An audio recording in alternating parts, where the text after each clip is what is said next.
So this chart here is our weekly active wallet growth for the past. I think I got 8 months here since last July, and the green lines are the growth for that week, and then the orange gain, right? line is by percentage gain, right? Okay. And the orange line is the average over time. So you can see that the orange line is going up, which means our average weekly wallet growth is going up.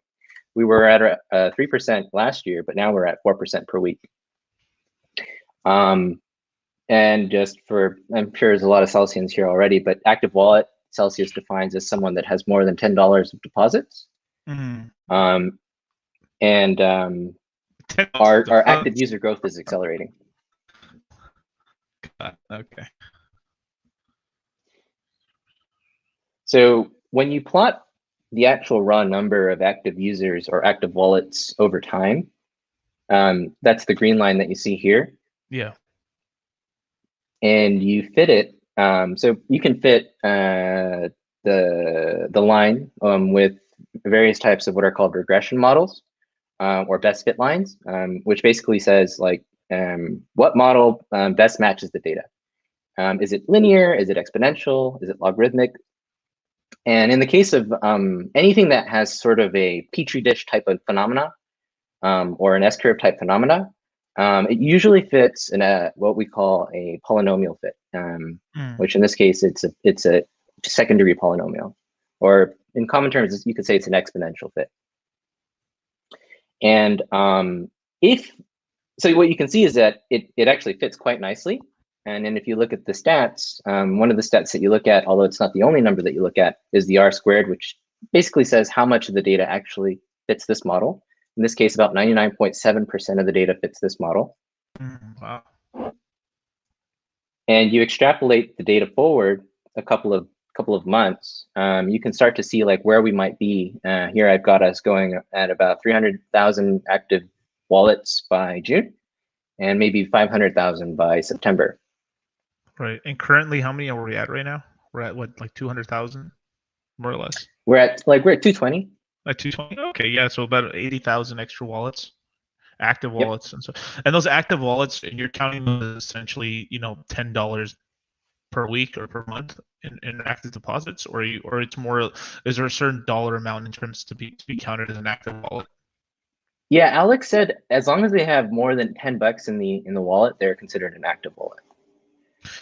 Alex, so there's a few things though. What you bring up a really good point, because number one, our partners like Voyager and Line and any other partner that uses our APIs to deposit coins into the wallet, I think those are considered only one active wallet. Mm-hmm. That's correct. And then secondly, our institutional clients, so like I've got a small business running through Celsius, that's not considered an active wallet either. Got it. So these, I guess you could say, are just like mainly like just the average retail user with $10 or more. Okay. I mean, but hey, that really adds up, But that's good. I mean, that's good to know. Like, okay, so and the rest of the users are just basically people who made like a one-time deposit, or is it more just like they downloaded the app, signed up or something, and then no longer use it? Because like that's one explanation I've never gotten for the rest of the users. Because obviously, when at least in my head, when I thought of active wallets, I always thought of like it was users that were maybe making a monthly deposit every month. That's what I thought the active wallets were. Maybe you're right.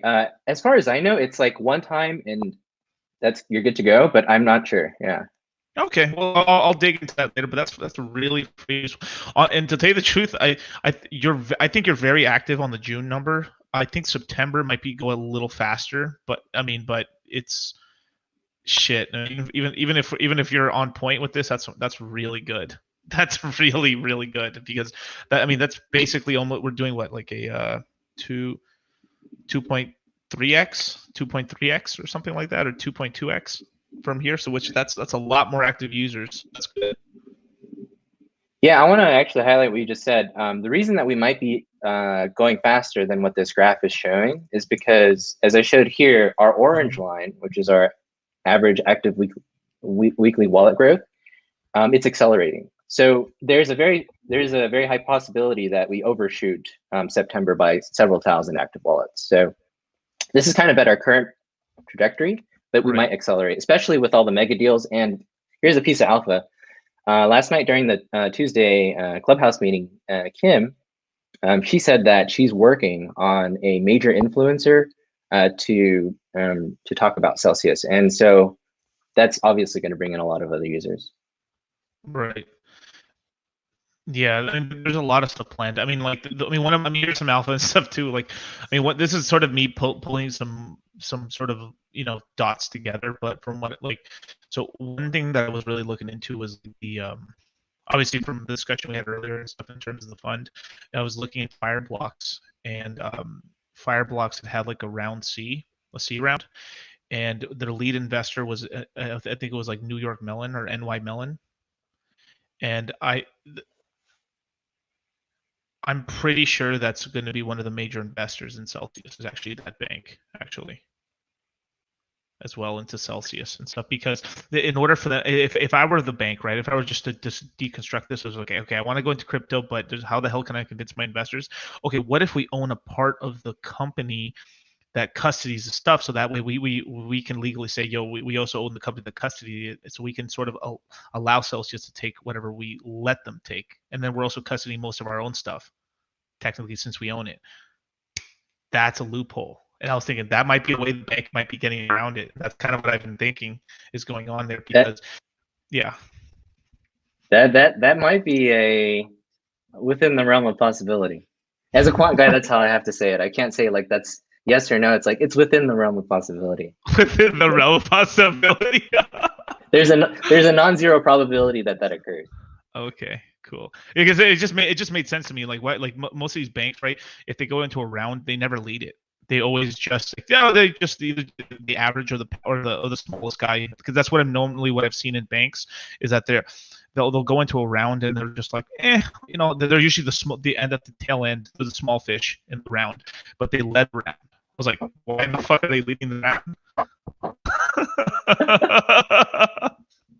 Hey man, I've said publicly that I'm pretty sure one, if not the lead investor, is going to be the NBA. If not the NBA, the WNBA. Well, okay. Well, I don't want to see nothing bad. Just keep my mouth shut. I'll take whatever we can get. So if you look at the model and you back test it for the past 180 days, this is just to show how accurate the model has been. It's been plus or minus 5%. So pretty accurate. So that's why we can kind of trust these models, because you back test them against previous data and you see how accurate it was.